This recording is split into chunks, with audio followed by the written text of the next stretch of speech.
There are moments in life when nothing around you changes, but everything inside you is being tested. You pray, you wait, you knock on doors that refuse to open, and you start asking yourself a dangerous question. Am I doing something wrong? Or am I simply not meant to receive? Listen to me carefully.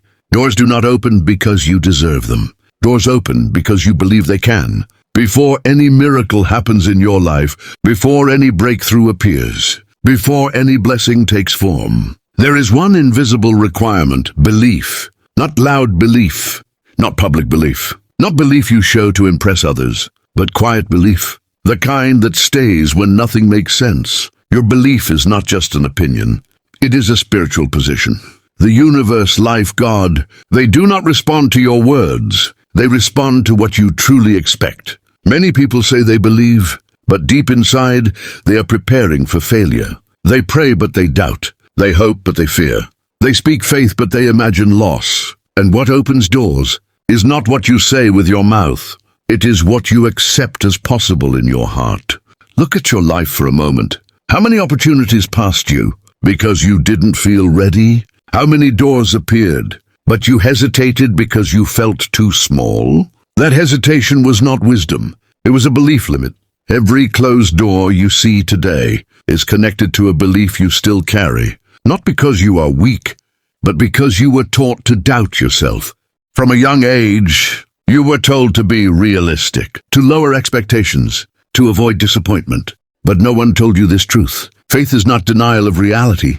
Faith is the decision to expect more than reality shows. The greatest spiritual law is simple. What you consistently believe, you give permission to enter your life. If you believe doors are closed, life will confirm it. If you believe nothing works for you, life will prove you right. But the moment your belief shifts, even slightly, doors you didn't even know existed begin to appear. This is why two people can pray the same prayer, do the same work, face the same situation, and only one sees a breakthrough. The difference is not effort. The difference is expectation. Belief is not magic. Belief is alignment. When your inner world aligns with possibility, your outer world has no choice but to respond. That is why I tell you today, you don't need more connections. You don't need more money. You don't need more time. What you need first is a belief strong enough to unlock what is already waiting for you. Because many doors in your life are not locked from the outside. They are locked from the inside. Pause. And in the next part, I will show you how belief is formed, why it breaks, and how to rebuild it when life has crushed it. Because once your belief changes, nothing stays closed for long. Belief does not disappear suddenly. It breaks slowly, not because you are weak, but because life knows exactly where to hit you. No one wakes up one day and decides, I will stop believing. Belief breaks after disappointment, after unanswered prayers, after effort that produces no visible reward. You believed once, maybe deeply, maybe sincerely, and when nothing happened, your heart learned a painful lesson. Hope is dangerous, so you didn't stop believing in God. You stopped believing for yourself. This is where many people get stuck. They still pray. They still go to church. They still speak about faith, but inside something has closed. They expect less, just to avoid pain. Life uses three main weapons to attack your belief. One, delay. Delay is the silent killer of faith. You did the right things. You changed your habits. You prayed differently. You stayed patient, but time passed and nothing moved. Delay whispers a dangerous lie. If it hasn't happened yet, maybe it never will. But hear this truth. Delay is not denial. Delay is preparation. Some doors cannot open immediately because the person you are today would not survive what's behind them.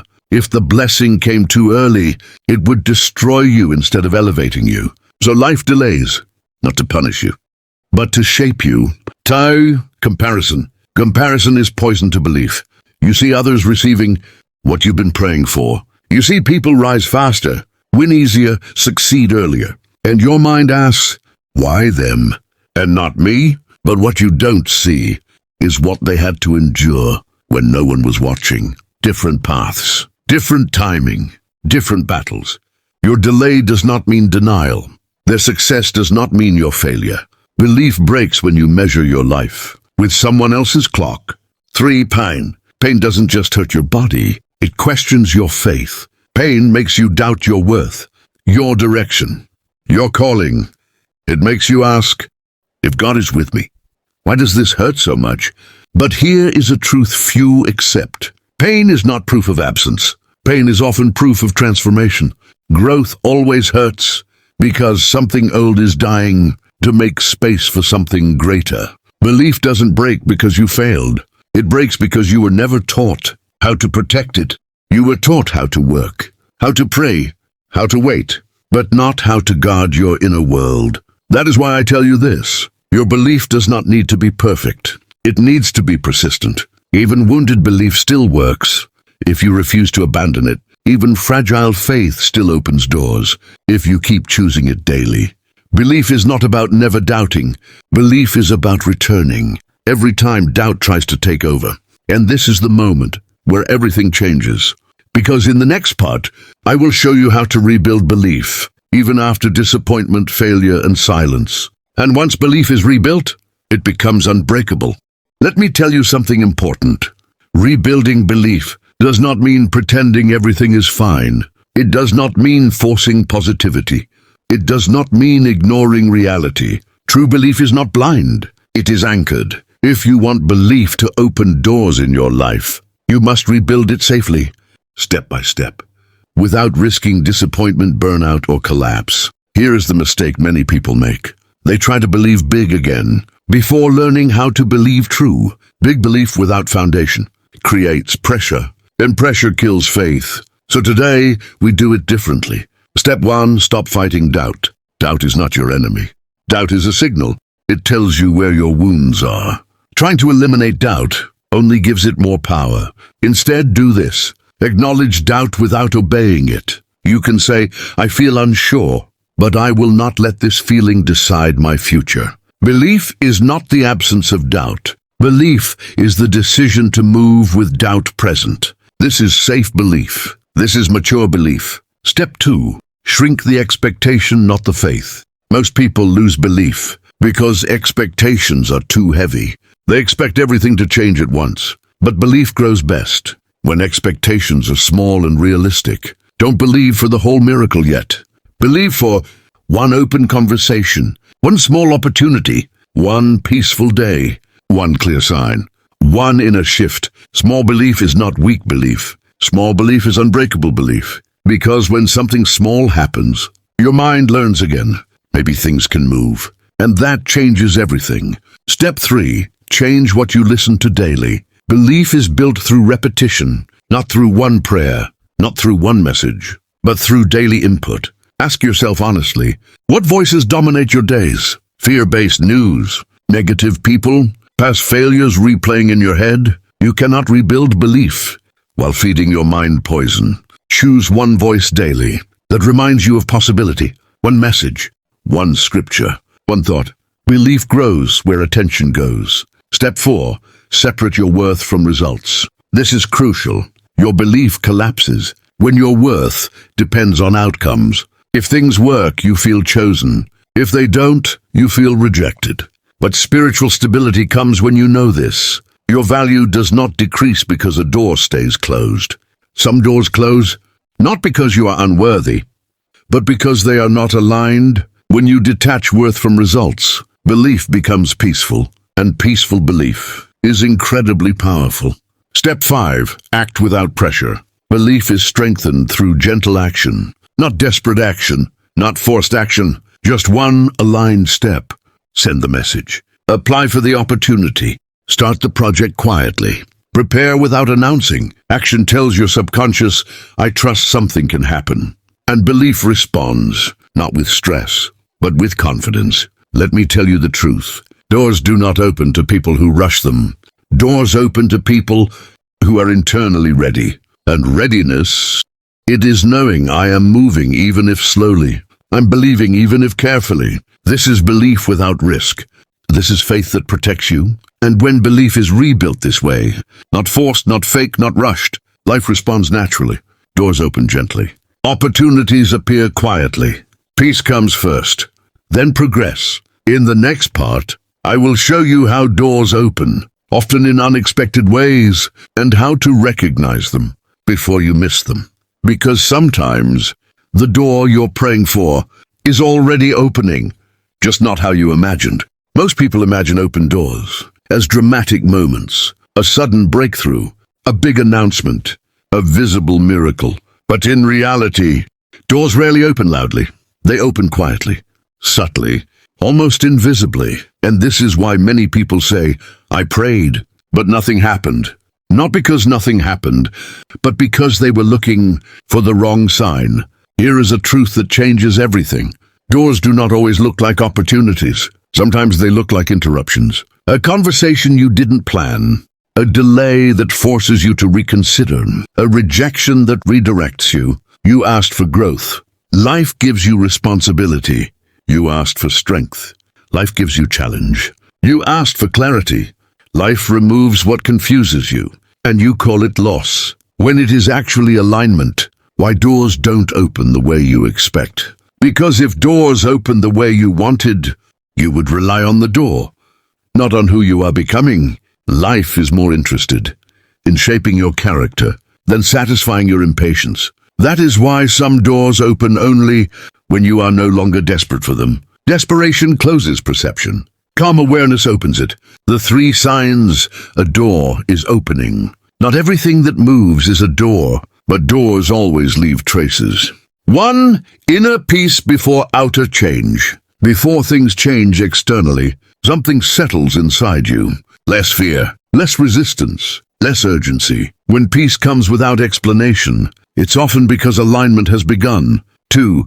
Small confirmations. Not big miracles, small confirmations. The right message at the right time. The same idea appearing repeatedly. Unexpected encouragement. These are not coincidences. They are signals, not conclusions. 3. Resistance disappears. Things that once felt heavy start feeling natural. You're not forcing anymore. You're flowing.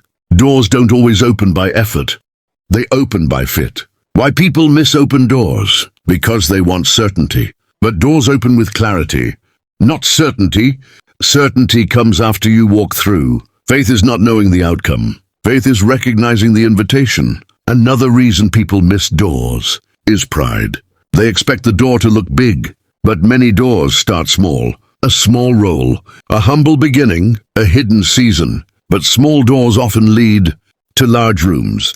A critical warning. Not every open door is meant for you. Some doors open to test your discernment, not your faith. Just because you can walk through doesn't mean when your belief is rebuilt, you don't chase doors. You recognize them. You don't force outcomes. You respond to invitations, and life begins to cooperate. In the final part, I will show you how to live in a state where doors continue to open without fear of losing them. Because the goal is not one open door.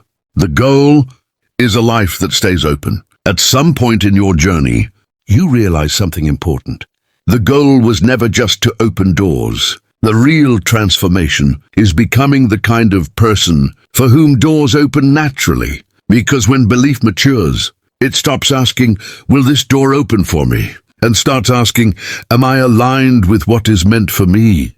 This shift changes everything. When your belief is rooted, you no longer fear closed doors. You understand that closed doors are not punishments. They are protections. Some doors close because they would have delayed your growth. Some opportunities disappear because they would have drained your peace. And when you trust this, fear loses its power. Openness is a state, not an event. Living in openness doesn't mean everything goes your way. It means you stay available to guidance, correction, and redirection. You stop forcing outcomes. You stop rushing timing. You stop chasing validation. And you start moving with awareness. Openness looks like listening before reacting, pausing before deciding, choosing peace over urgency. This is not weakness. This is spiritual strength. The daily practice of openness. You don't keep doors open by effort. You keep them open by consistency. Each day, choose honesty over appearance, patience over pressure, growth over comfort. These choices shape your inner world, and your inner world decides what your outer world allows. When fear tries to return, fear will try to come back. It will whisper, "What if this closes again? What if I lose everything?" But remember this truth: what is aligned with you cannot miss you. What leaves was never stable. What stays was meant to grow. You are not late. You are not behind. You are not forgotten. You are becoming. The final message: your belief was never about controlling life. It was about trusting your path. And now you know. Belief opens doors, but wisdom keeps them open. Calm invites opportunities. Integrity attracts alignment. Peace sustains progress. So today, you don't need to push. You only need to stay open. Because when belief is stable, doors don't just open once. They keep opening. Pause. And this is how